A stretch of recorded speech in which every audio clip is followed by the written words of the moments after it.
this is one of the best books I've ever read. It's called Necessary Endings. Now, when I say it's one of the best books I've ever read, I think I would say two things for me make a great book.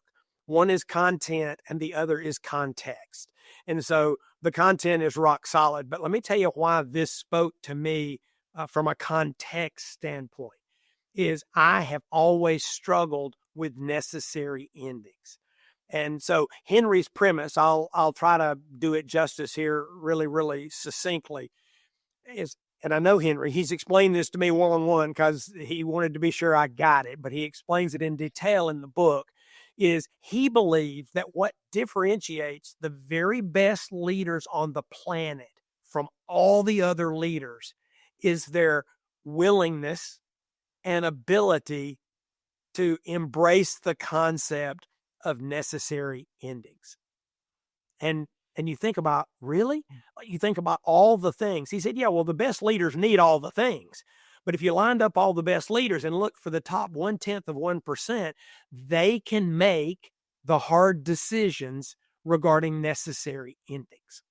And he said, a lot of leaders struggle. And so as a leader who struggled with that, I found this book extremely helpful. And he opens with a metaphor. So I won't do a spoiler alert, but I will set up the premise of the entire book. And he talks about the master gardener. And I don't know if any of you have ever seen a rose bush that was not pruned. I have one at my house. And Henry said they all have one thing in common. They're ugly. And they look all produce. Before you click away, Mark and I took 75 plus years of real world leadership experience and we put it all inside the Lead Everyday Academy. Courses, videos, practical tools, everything you need to lead at a higher level. Try it free for 30 days. Click the link in the description and get started today. They look awful and they don't produce a lot of beautiful flowers. He said, but the master gardener prunes, and he said he prunes three things. He or she prunes the good buds that aren't great.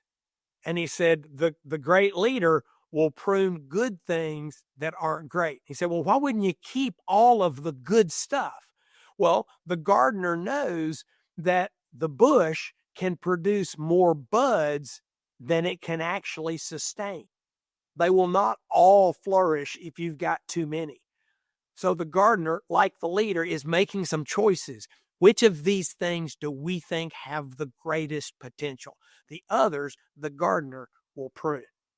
The second thing the master gardener prunes are those that are sick that will not recover. Now, there's judgment and discernment required here, but for a leader, when you see a program that's struggling, you've got to make a judgment.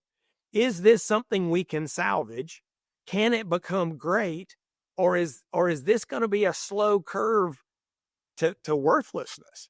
Well, the smart leader, the wise leader, will prune those things as well.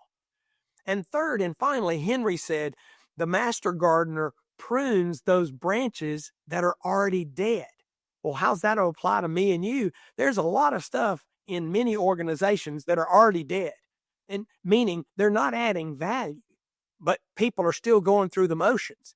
The wise leader and the wise gardener are going to prune those things as well.